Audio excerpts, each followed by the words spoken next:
So ayun, welcome back again to my video. So today is my unboxing of the new DJI Neo drone, AI drone. So I just purchased it last September 20. So sealed pa siya. So ayan, tatanggalin ko na. And of course yung background ko, ang aming beautiful cat si Pearl. Okay. First, may box sa ibabaw. So, ang unang laman, kung ano yan, that's the extra battery and the charging hub. So, yun ang una kong binuksan. So, chinek ko muna. Very selyado pa siya. Yan. So, napakaganda ng charging hub niya. Yan, tinry ko lang tanggalin. Pero ang nakalimutan kong gawin is i-test yung power button niya. Para ma-check kung may factory charge. So, yan, may logo. Of course, balik muna natin sa plastic. Balik ang seal. Yes, bagong bago. And of course, the charging port or the connecting port. So that's the charging port para sa charging hub. At yung of course, screwdriver para pag magpapalit ka ng propeller.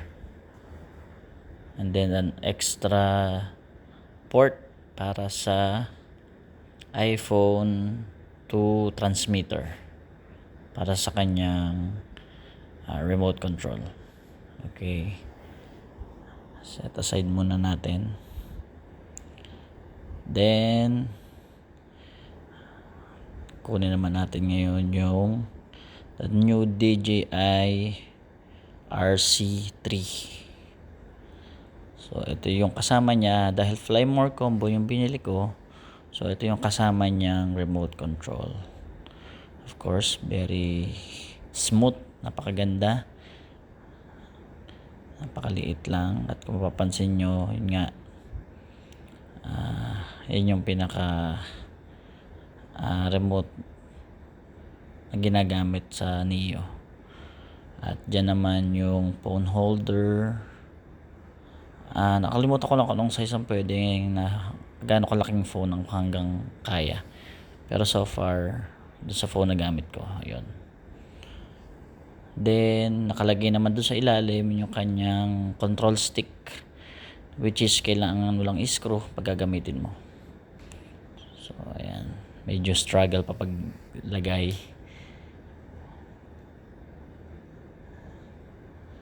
So, medyo nanginginig pa dahil ito ang kauna-unahang DJI drone ko.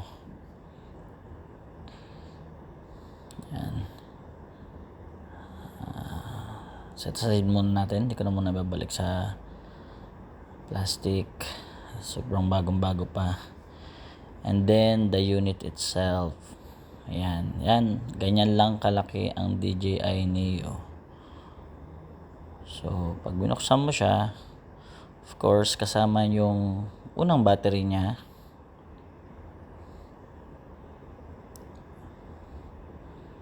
Yan, dahan-dahan lang, siyempre. Yan. So, yan. So, siyempre may nakakabit din siya na camera gimbal protector. So, press down mo lang yun pag gusto mong tanggalin. Press down, then pull. Ayan. So, this Neo is just a 2-axis gimbal. No, it's just a 1-axis, sorry. 1-axis gimbal lang pala. Ayan. So, kung mapapansin nyo naman, yan, dalawa ang kanyang button. Of course, including the propeller guard na already attached na. Yan, set aside muna natin. Then, next is we get the DJI manual. So, naandyan, makikita nyo rin yung QR if you want to see the manual from online. Just open your camera from your phone, scan nyo lang, then lalabas na yung manual mismo.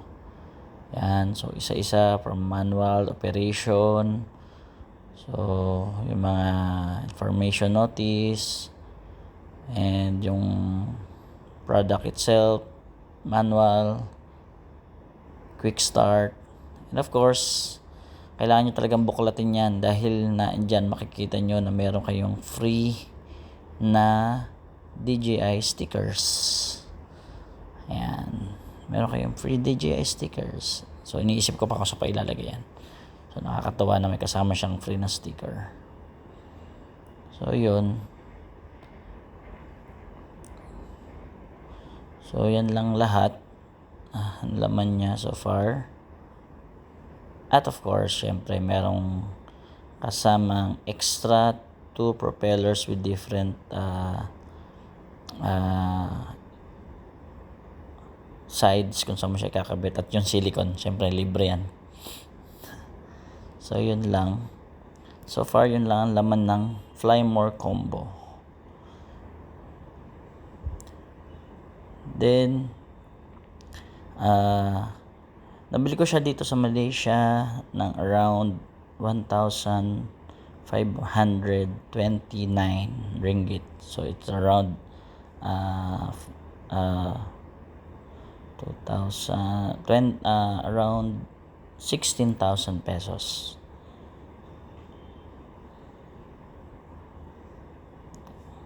$16,000 or 17.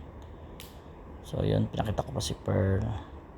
Then ayan, may mga sticker na nakalagay sa likod if you want to try to test it out, but unfortunately wala pa siyang factory charge. So yan, tinest ko lang kung paano tanggalin yung battery.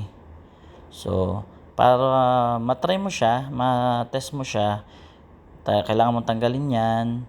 And then if you buy the unit lang or yung Neo na hindi Flymore combo, kailangan mo siyang i-charge doon sa mismong drone, which is okay lang din naman, pero mas maganda nga na mayroon kang charging hub kasi sometimes nakakasira ng drone yung charge. Yun lang. Dito naman sa part na to, ina-activate ko lang siya para makita kung okay. Tapos yan, test ko na kung gagana. So 1 press lang, then 2 second press para mag-open siya. Yun. Tapos makikita mo na siya lalabas. So mabilis lang naman siya i-charge so far. Ang flight time niya, so sabi sa manual is around 17 minutes, pero depends pa rin. So yun, yun lang yung laman ng box, and I will make a video soon for the test flight and testing all the modes, testing my remote, and testing all of the drone through my DJI Fly app. Yun lang. Thank you.